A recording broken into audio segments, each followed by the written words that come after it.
السلام علیکم۔ نکھاری on line magazine میں خوش آمدید۔ دی مافیا گینگ سے ہینڈ شیک قسط نمبر 11۔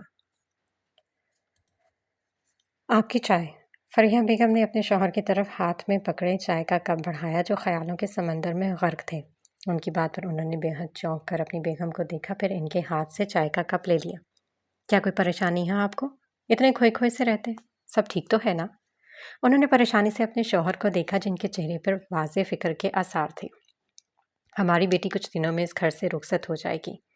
اس کے بغیر یہ گھر نہیں لگے گا، اسی وجہ سے اداس ہوں۔ انہوں نے ایک سرد آہ بھرتے ہوئے کہا۔ درست کہا آپ نے، وہ کب اتنی بڑی ہو گئی کہ ہمیں پتہ ہی نہ چلا۔ واقعی اس کے بغیر تو یہ گھر سونا سونا لگے گا۔ فریحہ بیگم کی آنکھیں نم ہو گئیں بیٹی کی جدائی کا سوچ کر۔ اچھا خیر، میں آپ کو یہ بتانے والا تھا کہ میرا بھائی مصطفیٰ اپنی فیملی کے ساتھ آ رہا ہے۔ کل تک وہ لوگ پہنچ جائیں گے تو تم تیاری شروع کر دو۔ انہوں نے موضوع بدلتے ہوئے کہا۔ ٹھیک ہے، جیسا آپ کہیں، انہوں نے سنجیدگی سے جواب دیا۔ یزید صاحب کے چھوٹے اور اکلوتے بھائی جو ہمیشہ سے ہی کینیڈا میں رہائش پذیر تھے، کبھی کبھی خاص موقع پر ہی ان کی آمد ہوتی تھی، اور اب دعا حریم کی شادی پر وہ اپنے اہل و عیال کے ساتھ آ رہے تھے۔ ان کی زوجہ آمنہ بیگم تھی اور 3 بیٹیاں امیمہ، فاطمہ اور شازیہ تھیں۔ امیمہ شادی شدہ تھی لیکن ابھی لاوالد تھی۔ فاطمہ دعا کی ہم عمر تھی اور اس کا ایک ہی بیٹا فراز مصطفیٰ تھا جو کہ شازیہ سے 1 سال چھوٹا تھا۔ مافیا گینگ کل سے ہی فارم ہاؤس پر تھی۔ وہ اپنی چھٹیاں اس طرح گزارتے تھے کہ کبھی فارم ہاؤس پر تو کبھی شکار کرنے جاتے تھے، کبھی شاپنگ تو کبھی لانگ ڈرائیونگ پر۔ آج اوان شاہ بھی ان کے ساتھ آیا تھا۔ سبھی لوگ ہاؤس کے باہر لاؤنج میں بیٹھے تھے جو کافی وسیع تھا۔ ان کے ایک جانب کئی قسم کے پھلدار درخت لگے ہوئے تھے جیسے امرود، آم، لیچی وغیرہ، اور کچھ دوسرے درخت بھی تھے۔ دوسری جانب ہر طرح کے خوبصورت پھولوں کے پودے لگے ہوئے تھے۔ یہ لیجیے آپ لوگوں کی کافی۔ فیضی کافی کی ٹرے گول میز پر رکھتے ہوئے بولا۔ بہت شکریہ میرے بھائی، اللہ تمہیں اولاد کی خوشی سے نوازے۔ حارث نے سنجیدگی سے اس کو دعا دی۔ ابھی تو میں شادی جیسے مرحلے سے بھی 2-4 نہیں ہوا اور اولاد تو دور کی بات ہے۔ اس نے کنواری لڑکیوں کی طرح اداس ہونے کی بھرپور اداکاری کی۔ ڈونٹ وری میری یار، یہ خواہش بھی جلد پوری ہوگی، بس تھوڑا سا صبر کرو۔ عدنان نے اس کا شانہ تھپکتے ہوئے ایسی تسلی دی تو اس نے لمبی سانس ہوا میں خارج کی۔ خیر، آپ بھائی صاحب، آپ نے یہاں آنے کی زحمت کیا تو یقیناً کوئی خاص بات ہی ہوگی۔ فارس ابان کی طرف متوجہ ہوا۔ خاص بہت تو ہے لیکن آپ کی کوئی ان سے کرنا ہے۔ اس نے مسکراتے ہوئے آئرہ کو دیکھا، وہ بھی اسے ہی دیکھ رہی تھی۔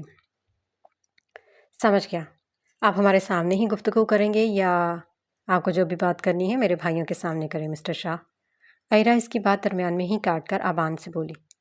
اوہ ٹھیک ہے، تو آپ نے اس دن مجھ سے ایک سوال کیا تھا اور میرا جواب آپ کے خیال کے مطابق ہے نا مسز؟ معنی خیزی سے کہتے ہوئے آئرہ کے چہرے کے تاثرات دیکھنے لگا۔ اس کے چہرے پر فاتحانہ مسکراہٹ تھی جبکہ مافیا بوائز اس کے مسز کہنے پر بری طرح چونکے، پھر کچھ یاد آنے پر وہ مسکرانے لگے۔ بھائی صاحب، ابھی یہ ہماری سسٹر ہے، آپ کی وائف نہیں، اسی لیے یہ مسز کا دم چھلا ابھی سے لگانا بند کر دیں۔ حارث نے تنک کر کسی لڑاکا عورتوں کی طرح کمر پر ہاتھ رکھتے ہوئے کہا۔ تم شاید بھول رہے ہو، ہمارا پہلے نکاح ہو چکا ہے۔ ابان نے اسے یاد دلاتے ہوئے کہا تو اس نے یاد کرنے کی کوشش کی۔ اوہ اچھا، میں تو بھول ہی گیا تھا، وہ آپ ہی تھے جس کے پاؤں پر میری بہن نے اپنے پیر سے مارا تھا۔ اس نے تنزیہ کہا تو وہ سوالیہ نظروں سے اسے دیکھنے لگا۔ اس طرح نہ دیکھیں ہماری کوئن کے ساتھ آپ نے جو سلوک کیا تھا ہمیں سب معلوم ہے۔ ابان جو خاموش ہو رہا تھا وہ سمجھ چکا تھا کہ ان کے بیچ ایک دوسرے سے کچھ بھی مخفی نہیں رہ سکتا۔ السلام علیکم۔ مصطفیٰ صاحب ان کی فیملی نے گھر میں داخل ہوتے ہوئے سب کو سلام کیا۔ وعلیکم السلام، جواباً انہوں نے بھی سلامتی بھیجی۔ دعا، تینوں بہنیں اسے دیکھتے ہی چیخ اٹھیں اور ایک ساتھ ہی اس کے گلے لگ گئیں۔ ارے بھائی، مجھے مارنے کا ارادہ ہے کیا تم تینوں کا؟ چلو پیچھے ہٹو، مجھے سانس تو لینے دو۔ دعا نے ان کو خود سے جدا کیا۔ آپ لوگ کھڑے کیوں ہیں، بیٹھے نا۔ فریحہ بیگم انہیں گیسٹ روم میں بٹھا کر خود کچن میں چلی گئی۔ فراز، ماشاءاللہ تم تو بہت بڑے ہو گئے ہو، دعا نے فراز سے کہا تو اس نے اسمائل پاس کی۔ اور بتاؤ دعا، تمہیں ہماری یاد نہیں آتی تھی؟ نہ کبھی کال، نہ کبھی کوئی میسج۔ اس کی ہم عمر فاطمہ نے اس سے شکوہ کیا۔ یاد تو آتی تھی، بس مصروفیت کی وجہ سے کال نہیں کر پاتی تھی۔ اس نے عذر پیش کیا۔ وہ لوگ گفتگو کر ہی رہے تھے کہ فریحہ بیگم ملازمہ کے ساتھ لوازمات سے بھری ٹرے لے کر کمرے میں داخل ہوئیں۔ انہوں نے ٹرے کو ٹیبل پر رکھا اور سب کو سرو کرنے لگی۔ ناشتے کے ساتھ ساتھ گپ شپ بھی جاری تھی۔ امیمہ، آپ بھی بھائی جان کیوں نہیں آیا آپ کے ساتھ؟ دعا نے امیمہ سے اس کے شوہر رافع کے بارے میں پوچھا۔ انہیں لیو نہیں ملی، اس لیے نہیں آ سکے۔ انہوں نے معذرت بھی کی ہے تم سے، اسے نہ آنے کی وجہ بتائی۔ اوہ اچھا۔ 2 دن بعد وہ مطلوبہ جگہ پر 1 کروڑ لے کر پہنچ گئے اور کار میں ہی بیٹھ کر اس شخص کا آنے کا انتظار کرنے لگے۔ وہ بار بار گھڑی میں وقت دیکھ رہے تھے جو رات کے 8 بجا رہی تھی۔ ماتھے پھر ابھر رہے پسینے کو وقفے وقفے سے صاف کر رہے تھے۔ 5 منٹ سے بھی زیادہ ہو گیا تھا، لیکن اس سنسان جگہ پر کسی کا نام و نشان نہیں تھا۔ اپنی کار سے باہر نکل کر وہ آئے اور ادھر ادھر ٹہلنے لگے۔ 2-3 چکر لگائے تھے کہ کسی کے قدموں کی آواز آنے لگی۔ ان کے کان کھڑے ہو گئے، جبکہ گھبراہٹ پہلے سے بھی بڑھ گئی تھی۔ وہ اپنی جگہ پر بالکل ساکت کھڑے تھے۔ آواز قریب آ کر بند ہو گئی تھی۔ وہ جو کوئی بھی تھا ان سے کچھ فاصلے پر ہی رک گیا۔ کیا پورے پیسے ہیں اس میں؟ آنے والے شخص نے روبدار آواز میں پوچھا۔ ہاں پورے ہیں، تم چاہے تو گن لو، انہوں نے اٹک اٹک کر کہا۔ ٹھیک ہے، اسے وہیں رکھ دو۔ اگلے تمہارا دوسرا کام اس لڑکی کو کسی بھی طرح میرے پاس لاؤ۔ اس انجان شخص نے ایک لفافہ اس کی طرف پھینکا۔ وہ لفافہ ان کے قدموں میں آ گرا۔ انہوں نے لفافے کو اٹھایا اور اسے کھول کر ایک تصویر باہر نکالی۔ اس تصویر کو دیکھ کر ان کے ہاتھ پاؤں پھولنے لگے۔ میں کچھ بھی کر سکتا ہوں، لیکن یہ کام ہرگز نہیں کر سکتا۔ اگر تم نے نہیں کیا تو تمہاری اکلوتی بیٹی، پلیز اسے کچھ مت کرنا، میں یہ کام کرنے کے لیے تیار ہوں۔ بیٹی کا نام سن کر انہوں نے جلدی سے حامی بھاری۔ بہت اچھے، ہم جن قدموں پر آئے تھے انہی قدموں پر واپس چلے جاؤ۔ ایک پل بھی ضائع کیے بغیر وہ سرعت سے اپنی کار میں آ کے بیٹھ گئے اور وہاں سے گاڑی کو بھگا لے گئے۔ شادی کی تیاریاں عروج پر تھیں۔ فرحاد خان نے جہیز لینے سے صاف انکار کر دیا تھا۔ یزید صاحب نے بہت اصرار کیا کہ وہ خالی ہاتھ اپنی بیٹی کو کیسے رخصت کر سکتے ہیں، لیکن انہوں نے یہ کہہ کر منع کر دیا کہ آپ اپنی سب سے قیمتی شے ہمیں دے رہے ہیں، کیا یہ بہت نہیں ہے؟ اور ویسے بھی یہ جہیز دینے والا کام بھکاری کرتے ہیں۔ پھر وہ بھی خاموش ہو گئے۔ اس کے بعد انہوں نے جہیز کا نام نہیں دیا۔ اسٹیج پر بیٹھے کاشان اور دعا کو ہلدی لگائی جا رہی تھی۔ آج ان کی ہلدی اور مہندی سیریمنی تھی۔ گھر کے بڑے بڑوں نے اس بات پر اتفاق کیا تھا کہ دوپہر کا ہلدی اور رات کو مہندی کا فنکشن رکھا جائے۔ اگلے دن رخصتی ہونی تھی۔ یہ فنکشن ہال میں ارینج کیا گیا تھا۔ فیملی اور فرینڈز ہی اس فنکشن میں شریک تھے۔ تمام بڑے لوگ ان دونوں کو ہلدی لگا کر اسٹیج سے نیچے اتر آئے تھے۔ اب ینگ جنریشن کی باری تھی۔ سب سے پہلے فرح آگے آئی۔ فیضی اور حارث ویڈیو بنا رہے تھے ان کی، اور یہ ان کا سب سے پسندیدہ مشغلہ تھا۔ اللہ تمہیں سارے جہاں کی خوشیاں عطا کرے میری جان۔ فرح مسکراتے ہوئے اس کو دعا دے رہی تھی، جس پر سب نے بیک وقت آمین کہا۔ میری پیاری سی جان، جلدی سے رخصت ہو کر اپنے میاں کے گھر جاؤ تاکہ مجھے خالہ بننے کی خوشخبری مل سکے۔ ردا کی معنی خیز بات پر وہ جھیم سی گئی تھی۔ نظریں گھما کر پاس میں بیٹھے کاشان کو دیکھا اور اس نے آنکھ دبائی تو اس نے ہڑبڑا کر سب کی طرف دیکھا۔ کسی کو متوجہ نہ پا کر اس نے شکر ادا کیا۔ خوش رہو آباد رہو مسز کاشان، آپ کے بچے نیک اور صالح ہوں۔ اس طرح باری باری سب نے ہلدی لگائی۔ آخر میں ایران نے لگایا۔ آپ دونوں ہمیشہ سلامت رہیں، کوئی بھی غم آپ کو چھو کر نہ گزرے، آپ کی یہ مسکراہٹ یوں ہی برقرار رہے۔ اور ہاں بھابھی، اگر میرے بھائی نے آپ کو کبھی تنگ کیا تو آپ مجھے بتانا، پھر دیکھنا کیسے میں سیدھا کرتی ہوں انہیں۔ اس نے مسکراتے ہوئے دعا کو ایک آنکھ ماری تو جواباً وہ بھی مسکرا دی۔ فریحہ بھابھی، یہ لڑکی دولہے کی بہن ہے کیا؟ آمنہ بیگم نے فریحہ بیگم سے ایرا کے بارے میں پوچھا۔ ہاں، لیکن تم کیوں پوچھ رہے ہو؟ مجھے یہ لڑکی بہت پسند ہے بھابھی، میں تو اپنے فراز کے لیے سوچ رہی ہوں۔ عقب سے گزر رہا فراز اپنی ماں کی بات سن کر وہیں ذرا فاصلے پر رک گیا۔ مجھے نہیں لگتا وہ اس رشتے کے لیے مانیں گے، یہ ان کی اکلوتی بیٹی ہے، یوں ہی تو نہیں اس کی شادی کر دیں گے۔ میرا بھی اکلوتا بیٹا ہے، کسی سے کم نہیں ہے، بس یہ شادی ہو دینے دو، پھر میں بات کروں گی۔ جیسا تم چاہو، انہوں نے یہ کہہ کر گویا بات ہی ختم کر دی۔ تمام مرد ایک ساتھ بیٹھے اپنا بزنس ڈسکس کر رہے تھے۔ انہی میں ابان شاہ بھی تھا۔ بظاہر تو ان سے گفتگو کر رہا تھا، لیکن اس کی نظریں ایرا کا تعاقب کر رہی تھیں، جو کہ اب انہیں ہلدی لگا کر اسٹیج سے نیچے آ گئی تھی۔ ایک جگہ رک کر اس نے ہاتھ میں پکڑے سیل فون کو آن کیا اور واٹس ایپ اوپن کر کے ابان کے نمبر پر ٹیکسٹ کرنے لگی۔ اپنی آنکھوں کو کنٹرول میں رکھیں ورنہ میں آؤٹ آف کنٹرول ہو جاؤں گی، لکھ کر اسے سینڈ کر دیا۔ ابان شاہ کا موبائل وائبریٹ ہوا۔ اس نے موبائل آن کیا تو اسکرین پر ایرا کے نام سے پیغام موصول ہوا۔ میسج پڑھنے کے بعد اس نے آئرا کی طرف دیکھ کر ایک آنکھ ماری۔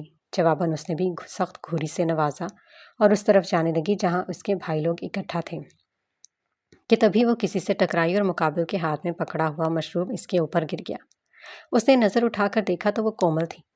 اوہ آئی ایم سوری آئرا، کومل نے جلدی سے معافی مانگی۔ اس کے چہرے پر عجیب سی مسکراہٹ تھی۔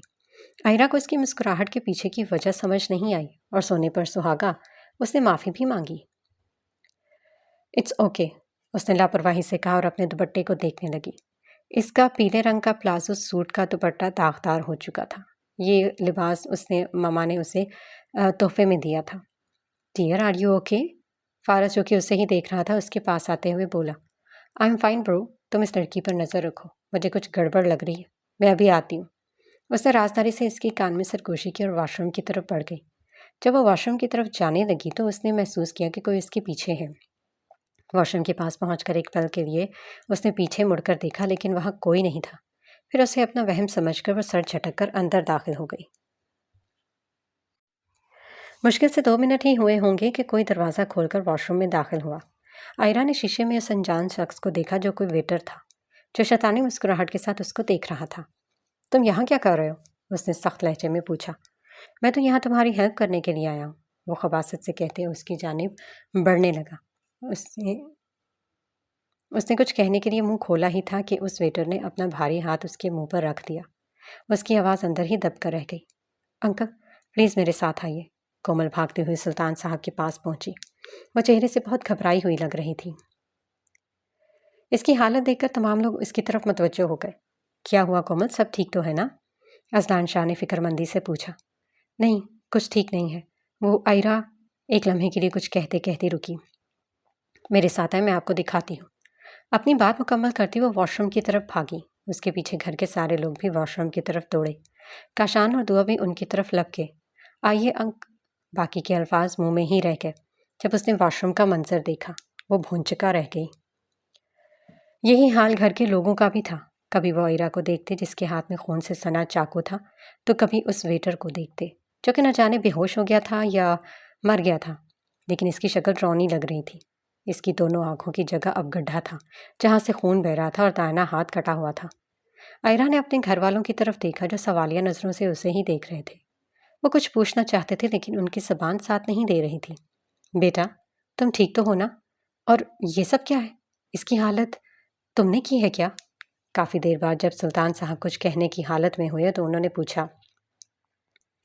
لڑکیوں کی عزت پر غلط نظر ڈالنے والوں کا یہی حشر ہوتا ہے۔ کومل کی طرف دیکھتے درستی سے کہا تو اس نے نظریں دوسری طرف کر لیں۔ بہت اچھا کیا بیٹا، ان جیسے خبیثوں کے ساتھ ایسا ہی ہونا چاہیے۔ سلطان صاحب حقارت سے اس کے ویٹر کی طرف دیکھ رہے تھے۔ میری بچی، عشرت بیگم روتے ہوئے آئرا کے گلے لگ گئی۔ ماما میں بالکل ٹھیک ہوں، آپ روئے نہیں پلیز، اس نے ماں کے آنسو صاف کرتے ہوئے کہا۔ اللہ کا شکر ہے اس نے تمہاری عزت بچا لی۔ انہوں نے اللہ کا شکر ادا کیا۔ توبہ ہے، یہ لڑکی ہے یہ غنڈہ، مجھے ایسی بہو نہیں چاہیے اپنے اکلوتے بیٹے کے لیے۔ آمنہ بیگم نے کانوں کو ہاتھ لگاتے آہستہ آواز میں فریحہ بیگم سے کہا تو انہوں نے تعصب سے اپنی دیورانی کو دیکھا۔ سسٹر، کیا یہ مر چکا ہے؟ فیضی نے دلچسپی سے پوچھا۔ نہیں، تمہارے لیے اسے زندہ چھوڑ دیا تھا، اب تم جو چاہے اس کے ساتھ کر سکتے ہو، وہ مزے سے کہتی اپنی فیملی اور باقی لوگوں کو حیران کر گئی۔ وہ مسکراتے ہوئے سب کا ریئیکشن دیکھنے لگی، پھر اس کی نظر آبان شاہ پر آ کر ٹھہر گئی، جو نظروں ہی نظروں میں اس کی ہمت اور حوصلے کی داد دے رہا تھا۔ آئرا نے مسکرا کر پلکوں کو ہلکی سی جنبش دی جیسے شکریہ کہہ رہی ہو۔ ردا بلند آواز میں گاتے ہوئے دعا کے پاس آ کر بیٹھ گئی جس کو 2 لڑکیاں مہندی لگا رہی تھیں۔ توبہ استغفر اللہ، کیسا بے سرا گاتی ہو، اس سے اچھا تو تم خاموش ہی رہو۔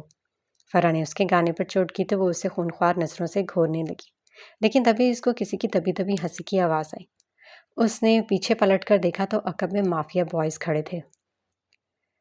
انہیں دیکھ کر ردا شرم سے سرخ ہو گئی۔ اسے بالکل بھی اندازہ نہیں تھا کہ مافیا بوائز بھی ادھر ہی ہوں گے۔ تم لوگ یہاں کیا کر رہے ہو؟ یہاں صرف لڑکیاں ہیں، جا کر مردوں میں بیٹھو۔ اس نے جلدی سے خود پر قابو پاتے انہیں جھڑکا۔ ہم تو یہاں اپنی بہن اور بھابھی کے پاس آئے ہیں، تمہیں کوئی مسئلہ ہو رہا ہے تو تم یہاں سے جا سکتی ہو۔ عدنان نے سنجیدگی سے جواب دیا۔ اس کی بات پر ردا آنکھیں گھما کر رہ گئی۔ سس، تم مہندی نہیں لگا رہی؟ فارس نے آئرا سے پوچھا جو دعا کی مہندی والے ہاتھ کو بہت غور سے دیکھ رہی تھی۔ نہیں، ابھی کھانا نہیں کھایا میں نے، اور مہندی لگانے کے بعد کھانا کیسے کھاؤں گی؟ آئرہ نے اداسی سے کہا۔ ارے کوئی بات نہیں، تم آرام سے مہندی لگوا لو، ہم ہے نا تمہیں کھانا کھلا دیں گے۔ فارس نے پیار سے اس کے سر پر ہاتھ پھیرتے ہوئے کہا۔ یس ڈیئر فارس از رائٹ۔ عدنان نے بھی اس کی تائید کی۔ ٹھیک ہے، لگا لیتی ہوں۔ اس نے بھی ان کی بات مان لی، اور مانتی بھی کیوں نہیں، آخر کو وہ اسے شہزادی کی طرح رکھتے تھے، اس کی ہر بات پر لبیک کہتے تھے۔ ایکسکیوز می میم، بھابھی کو مہندی لگانے کے بعد ہمارے شہزادی کو بھی لگا دیجیے گا۔ فارس نے مہندی لگا رہی دونوں لڑکیوں سے کہا۔ Okay sir. ان میں سے ایک لڑکی مسکراتے ہوئے بولی، جبکہ دعا کی کزن اور سہیلیاں رشک بھری نظروں سے آئرہ کو دیکھ رہی تھیں۔ You are a lucky girl Aira, اتنا خیال رکھنے والے، اتنی محبت کرنے والے بھائی قسمت سے ہی ملتے ہیں، فرح نے حسرت سے کہا۔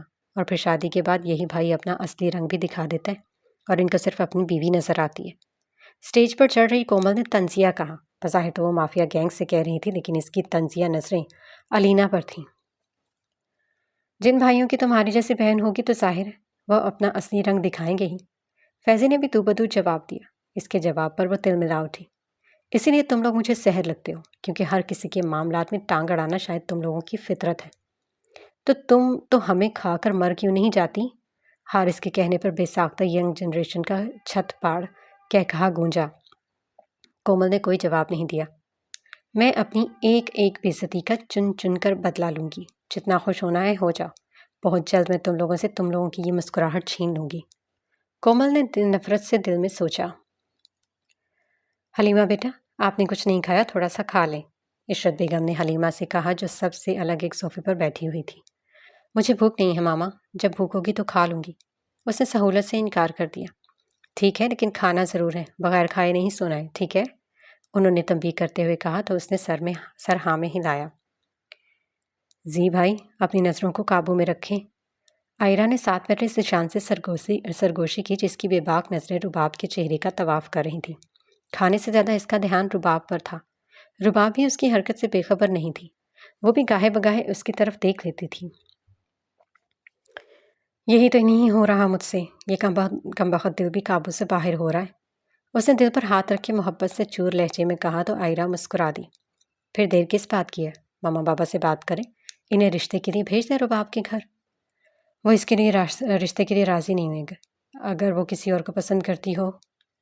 ذیشان نے اپنا خدشہ پیش کیا۔ جس طرح وہ آپ کو دیکھ رہی ہے، مجھے نہیں لگتا وہ کسی اور کو پسند کرتی ہوگی۔ اس نے رباب کی طرف دیکھا۔ آئرہ کے کہنے پر اس نے سمائل پاس کی۔ میں سمجھا نہیں۔ اس نے ناسمجھی سے اپنی بہن کی طرف دیکھا۔ آگ دونوں طرف برابر لگی ہے، اس نے معنی خیزی سے کہا۔ یعنی وہ بھی مجھ سے؟ ذیشان نے بات ادھوری چھوڑ دی تو آئرہ نے گردن کو ہلکی سی جنبش دی۔ کاشان بھائی اٹھ جائیں، صبح ہو گئی۔ حارث بلند آواز میں کاشان کو اٹھا رہا تھا، اس کے ساتھ فیضی بھی ہاتھ میں پانی سے بھرا جگ لیے کھڑا تھا۔ کیا مصیبت ہے تم لوگوں کو؟ سکون نہیں ہے کیا؟ ہر وقت سر پہ سوار رہتے ہو، وہ غصے سے کہتے لحاف میں چہرہ چھپا گیا۔ بھائی اگر آپ نہیں اٹھے تو میں آپ کے اوپر پانی گرا دوں گا، فیضی نے دھمکی دی۔ میں نہیں اٹھ رہا، تم لوگوں کو جو کرنا ہے کر لو، اس نے لاپرواہی سے کہا۔ دوبارہ سو گیا، لیکن اگلے ہی پل کمرے میں اس کی چیخ بلند ہوئی، کیونکہ فیضی نے واقعی میں پانی گرا دیا تھا، اور اس کے اٹھنے سے پہلے ہی کہ وہ کمرے سے غائب ہو گیا۔ بعد میں دیکھوں گا تم لوگوں کو، غصے سے پھنکارتے ہوئے وہ دروازے کی جانب بڑھ گیا۔ آپ دن اچھا گزارے میرے بھائی، عدنان نے پیچھے سے ہانک لگائی۔ وہ زور سے دروازہ بند کرتا باہر چلا گیا۔ گیسٹ روم میں جا کر دوبارہ سونے کا ارادہ تھا، لیکن تبھی سمرین بیگم نے اس کا راستہ روک لیا۔ ارے کاشان، اچھا ہوا بیٹا تم خود ہی اٹھ گئے، میں بس تمہیں جگانے ہی والی تھی۔ جی بولیں، کیا بات ہے؟ بیٹا مجھے ذرا مارکیٹ جانا ہے، تم لے چلو مجھے۔ ماما اور باقی سب کہاں ہیں؟ ان سے بولیں جانے کے لیے، مجھے بھی سونا ہے پلیز، اس نے التجا کی۔ میں تمہارے ساتھ ہی جاؤں گی، اور ٹائم دیکھا ہے تم نے؟ 9 بج رہے ہیں، جلدی سے 10 منٹ میں تیار ہو کر آؤ، میں انتظار کر رہی ہوں، انہوں نے سختی سے کہا۔ ماما یہ ابان ہے نا، یہ آپ کو لے جائے گا، ابان پلیز ماما کو ذرا مارکیٹ لے جاؤ۔ زینے سے اتر رہے اس نے ابان شاہ سے کہا۔ میں کسی کے ساتھ نہیں جاؤں گی، تمہیں چلنا ہے تو چلو، ورنہ یہ رخصتی کینسل، انہوں نے دھمکی دی اور وہاں سے چلی گئی۔ اس گھر میں مجھے کوئی چین سے سونے بھی نہیں دیتا ہے، اس نے برا سا منہ بناتے ہوئے کہا۔ ابان ہنس دیا۔ ہنس لے یار ہنس لے، جب تیرے ساتھ یہ سب کچھ ہوگا نا تب میں پوچھوں گا، اس سے گھورتے ہوئے کہا اور واپس اپنے کمرے کی طرف چل دیا۔ جب وہاں پہنچا تو ایک الگ ہی تماشا دیکھنے کو ملا۔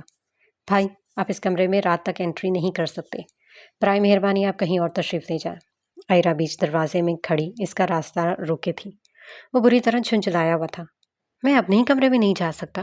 کیا مذاق ہے یہ؟ دیکھو مجھے غصہ نہ دلاؤ ورنہ کیا؟ جب کہہ دیا نہیں آ سکتے تو مطلب نہیں آ سکتے۔ ہم آپ کا روم ڈیکوریٹ کر رہے ہیں، آپ زی بھائی کے روم میں چلے جائیں۔ اس نے کہتے ہی کھٹاک سے دروازہ اس کے منہ پر بند کر دیا۔ اچھا ٹھیک ہے، میرے کپڑے تو دے دو۔ اس نے دروازہ پیٹا۔ یہ لے۔ فارس نے تھوڑا سا دروازہ کھول کر کپڑا اس کے منہ پر پھینک دیا اور جلدی سے دروازہ بند کر کے لاک کر دیا۔ وہ بند دروازے کو اس طرح گھورنے لگا جیسے وہ فارس ہو۔ پیچھے ابان شاہ کا زوردار کہکہا اسے سنائی دیا۔